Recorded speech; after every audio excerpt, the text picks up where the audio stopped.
দ্বিতীয় বিশ্বযুদ্ধে bomber plane use করা হতো, সেগুলো উপর থেকে বম ফেলতো, অনেক বিপজ্জনক ছিল। কিন্তু ওইসব বম্বার প্লেন অনেক স্লো থাকতো, তাই কামানের গোলায় বেশিরভাগই নামিয়ে ফেলা যেত। তো বিজ্ঞানীরা অনেকক্ষণ চিন্তা করলেন যে কী করা যায়, বম্বার প্লেনগুলো তো অনেক বিপজ্জনক, কিন্তু একটা তো টিকছে না, পাঠায় 100টা, ফেরত আসে হচ্ছে মাত্র 5টা, তো কী করা যায়। তো সায়েন্টিস্টরা বসলো ওই সবগুলো প্লেন যেগুলো ফেরত আসলো এবং ওগুলোকে খুঁটিয়ে খুঁটিয়ে পর্যবেক্ষণ করা শুরু করলো, যে দাগালো যে কোথায় কোথায় গুলি খেয়েছে, কোথায় কোথায় লেগেছে।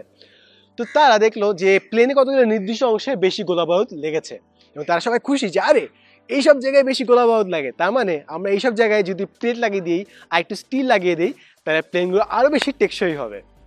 তো একজন হাত তুললো এবং বললো যে যেসব জায়গায় গুলির চিহ্ন আছে এর মানে হচ্ছে এইসব জায়গায় গুলি লাগলেও প্লেনটা ফেরত আসতে পারবে, এইসব জায়গায় গুলি লাগলেও প্লেনটা ধ্বংস হয়ে যাবে না। তো আমাদের এমন জায়গায় বের করতে হবে যে জায়গায় গুলি লাগলে প্লেনটা ধ্বংস হয়ে যায়। সবাই বলে আসলেই তো তাই, তো আমরা যেসব প্লেন দেখেছি যেসব জায়গায় গুলি লেগেছে ওইসব জায়গায় যদি গুলি লাগলে প্লেনটা ধ্বংস হয়ে যেত তাহলে তো প্লেনটা ফেরত আসতো না, তাহলে তো আমাদের সামনে এরকম আমরা পর্যবেক্ষণ করতে পারতাম না। তো আমাদেরকে এমন প্লেন বের করতে হবে যেসব জায়গায় গুলি লাগলে প্লেনটা ধ্বংস হয়ে যাবে। কিন্তু সমস্যা হচ্ছে যেসব জায়গায় গুলি লাগলে প্লেন ধ্বংস হয়ে যায় ওইসব প্লেন তো ধ্বংস হয়ে গেছে, তো ওইসব প্লেন আমাদের কাছে আর নেই।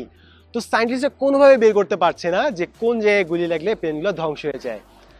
এখান থেকে শুরু হয় হচ্ছে সার্ভাইভার বায়াস, অর্থাৎ আমরা খালি সফলদেরকে দেখতে পারি, যেসব মানুষ টিকে গেছে ওদেরকে দেখতে পারি, ওরা কি জন্য সফল হয়েছে ওটা আমরা জানতে পারি।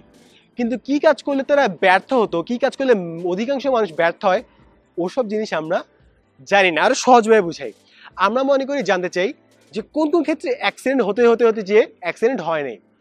তো অ্যাক্সিডেন্ট হলে আমরা জানি কোন একটা রাস্তায় অ্যাক্সিডেন্ট হয়, আমরা কাউন্ট করতে পারি যে কতগুলো অ্যাক্সিডেন্ট হয়েছে। কিন্তু আমরা কি জীবনে কাউন্ট করতে পারবো যে কতগুলো অ্যাক্সিডেন্ট হয়নি? জাস্ট চিন্তা করে দেখেন একটু, আমরা সবসময় কাউন্ট করতে পারবো যে কতগুলো অ্যাক্সিডেন্ট হয়েছে, কিন্তু আমরা কোনোদিনও কাউন্ট করতে পারবো না যে কতগুলো অ্যাক্সিডেন্ট হয়নি।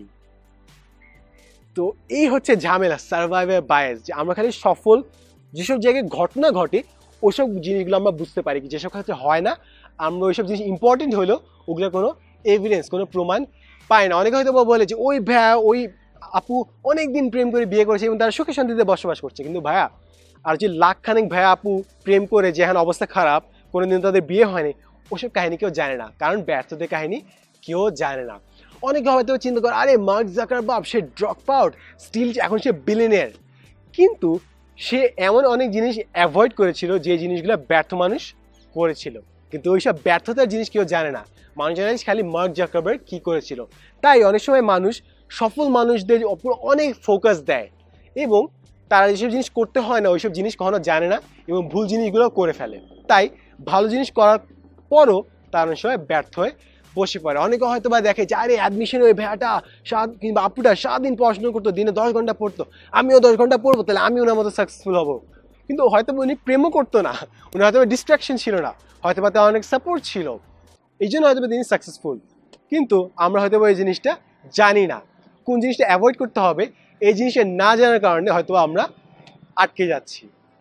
তাই আমরা যখনই কোনো মানুষের সাফল্যের কথা শুনবো, আমরা যখনই কোনো পেপারের সফল মানুষদের সফল গাথা শুনবো, আমরা যেন এটা নিজে মনে আত্মস্থ করি, কিন্তু সাথে সাথে মনে এটাও রাখি যে তারা এমন কিছু জিনিস অ্যাভয়েড করেছিলেন যেই কারণে তারা এখন এই বিজয় উল্লাসে মেতে উঠতে পেরেছেন।